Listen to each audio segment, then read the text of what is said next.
Tom Maloney, who is the business manager for Local 96, the International Brotherhood of Electrical Workers. Welcome, Tom. Thanks, Tim. Thanks for having me here today. Well, we just had Kelsey on, and she mentioned the Worcester Jobs Fund, of which the business community, government, the labor community, people in the community are involved about training people and getting them into good jobs. And IBEW Local 96 is a part of that. But as I said when I kicked off the show, workforce development, skills development is the single biggest issue or request that we hear from our members in terms of how can we play a role in helping expand opportunities around jobs and training. And that's a big part of what happens that you do with IBEW. It is, and I'm thrilled to sit on that board with Kelsey. And we have a pre-apprenticeship program, and we're able to move them on after they graduate. If they feel inclined to join our union, we can take them on as apprentices, and that's where their training starts in our industry. And it's extensive training. It's 5 years of an apprenticeship, on-the-job training, getting paid as you work, and evening school and classes. And then they graduate after 10,000 hours in the field, and 5 years of classroom in the evening. So you've got quite a well-trained workforce when they get through our apprenticeship. And that's, as we talk about, and the pre-apprenticeship training is to try to, prepare people for the expectations, what is needed, some exposure to exactly. What a full career would be and a full apprenticeship training would be. Yeah, it's a great program to have, and we're glad to use that as a feeder for our selected candidates. So they move on to our apprenticeship, and they generally have a feel for what they're going to do through Kelsey's programs, and oftentimes I speak to the classroom and let them know what they've got ahead of them for training, and that's when they make their decision. And we're glad to have them. Yeah, the for our viewers who may not be familiar, I mean, an apprenticeship is, I guess you would characterize as an internship on steroids, but you're talking about, and that's pretty comprehensive. 5 years of work-based learning, training, and an opportunity to earn while you learn, right? Exactly. Because they're out in the field in many cases and in the classroom. Right, and it doesn't stop there. And we're glad to have that program because that's representative of the neighborhoods in Worcester. And it gives a great opportunity to everyone in the whole entire community. So we're pleased to have that program as a feeder. So, but the training doesn't stop there. I should add that. So you become a journeyman after 5 years. So after the 5 years you complete your apprenticeship, you become a journeyman and electrician. Correct. Okay. Correct. At that point, then, as a union, with our training, we stay on top of the emerging technologies and stay trained in that work, keep the workforce trained. We're on the front line of all those new renewable energies. For example, our solar training classes, and we have a national training curriculum that the whole country uses in the IBEW. So they get exposed to every emerging technology there is, so we can keep our workforce well trained and up to par with what's going on in the industry. And there's been a number of solar projects in central Massachusetts that your members have worked on. Yeah, there is. The Worcester one, probably, it's the largest. It's 8.9 megawatts. Yeah. It's the capped landfill in Worcester. The Greenwood Street landfill. The Greenwood Street landfill. Great use for a capped landfill. Make it a solar farm, a solar array. So that's got, I'd say, 8.9 megawatts, which is about 30,000 solar panels in that field, generating a cost electricity savings to Worcester for about $2 million annual. Wow. So that's a little savings, so it's less pressure on the tax bill and better to deliver services. So your members worked on that, and I know there's some other projects across the state, and that's what would be characterized as an emerging technology. And then as we enter this whole world of technology and handheld computers and IT and cybersecurity and modernizing buildings, you're involved with all that. Oh, sure, right. As soon as we find out about it, we start the training process on it. We can't be left behind, and we've got to set the standard for the industry.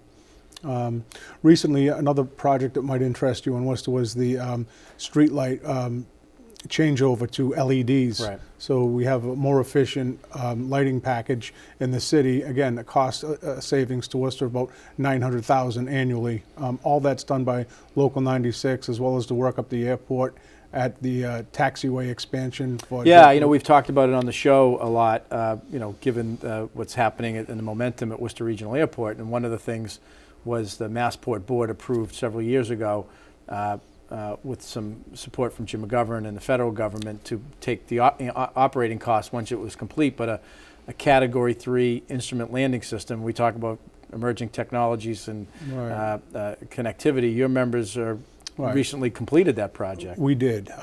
Contractor was JF White, a Boston-based contractor, and he used the membership of Local 96 exclusively to work on that project. It was a taxiway expansion and the Cat 3 landing system. So because of that and because of the work of Local 96, we're able to get that project done on time, on budget, and it works. Right. And we welcome That's and important. we welcome JetBlue to Worcester. Yeah, as they expand. right. And then you mentioned, you know, JF White, but there's a number of local companies, Right, many of them which are chamber members that your members work for. Right, and I'd be glad to give them a plug too. Sue Mailman at Coughlin, a multi-generational family-owned company, great corporate citizen.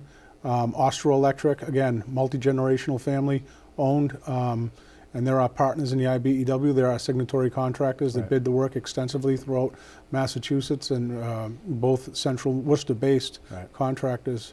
Again, Lidco, great, right, I think? great Lidco, Yep. great corporate citizens, and they're always bidding work and using our membership. And that's, you know, where it's important. I mean, public or private jobs, you know, they go out and these companies need to bid, and you work with them on trying to sharpen the pencil and compete for that work. Exactly. We're out there, and they're great contractors with respect to the membership. As far as, you know, as a business manager, my concern is always wages, benefits, and working conditions, and they meet the criteria. You know, our contracts are ratified, negotiated and ratified, and With those with contractors. those signatory contractors, right?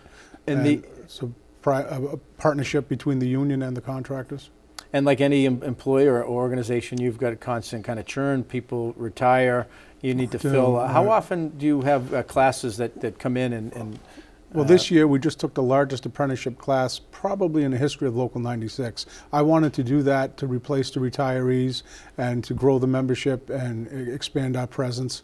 So we took in 33 apprentices, and they've entered their first year of apprenticeship this September, and they're all doing great. They're all doing great. And I plan to bring a class in the same size next year if I can.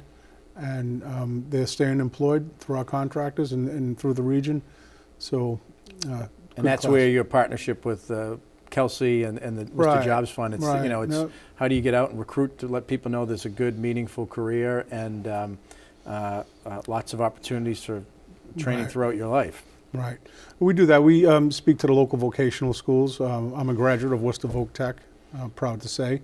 And we speak to the Voc schools, and we do a lot of word of mouth. They find out about us. The pre-apprenticeship programs that we have in the city is very helpful. And people just come in and apply, and some stay and some don't.